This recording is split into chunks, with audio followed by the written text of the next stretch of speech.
గౌరవ గ్రామ సర్పంచ్ గారిని మాట్లాడవలసింది కోరుతున్నాను.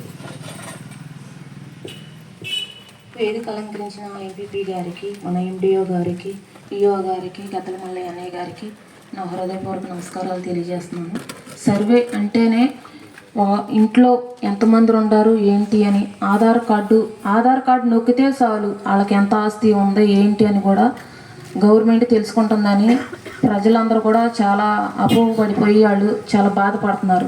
ఎందుకంటే వాళ్ళకి చేసుకునే పనులలో ఎక్కడ ప్రభుత్వం ఏమన్నా రానిదో ఏంటో అని చెప్పేసి వాళ్ళు చాలా బాధపడుతున్నారు. కాబట్టి మీరు అలాంటి అపోహలు ఏమీ పెట్టుకోవద్దు. గవర్నమెంట్ ఏంటంటే మీ ఇంట్లో మీరు ఎంత డెవలప్ అయ్యారు, మీరు ఏమేమి ఉండి అని చెప్పి తెలుసుకోవటానికే ఈ సర్వే పెట్టారు. కానీ మీరు భయపడిపోయి మాకు ఇయ్యండి కార్లు ఉండి ఇయ్యండి అవి తీసేస్తారేమో అన్న అపోహ పడిపోయి మీరు భయపడవద్దు. దయచేసి మీ పిల్లల్ని చక్కగా చదివించుకోండి. ఒక ఇజ్జే మీ పిల్లల్ని చక్కగా గౌరవంగా నిలబెట్టేది. వాళ్ళ ఆస్తులే ఇవ్వక్కర్లేదు, ఆ చదివిస్తే చాలు, వాళ్ళ ఆస్తులే వాళ్ళే సంపాదించుకుంటారు.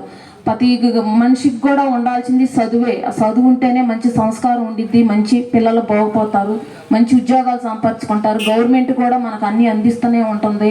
ప్రతిది కూడా మహిళలే కానీ పురుషులే కానీ చిన్నపిల్లలే కానీ అందరిని కూడా చదివించాలి, మంచి ఉద్యోగవంతులుగా చేర్చాలని చెప్పేసి మనస్ఫూర్తిగా కోరుకుంటున్నాం. ఇప్పుడు మన గ్రామ ప్రజల తరఫున మీకు సంబంధించి ఏదైనా సందేహాలు సమస్యలు ఏమైనా ఉంటే మరి గ్రామ సభ దృష్టి తీసుకురాగలరు. Thank you.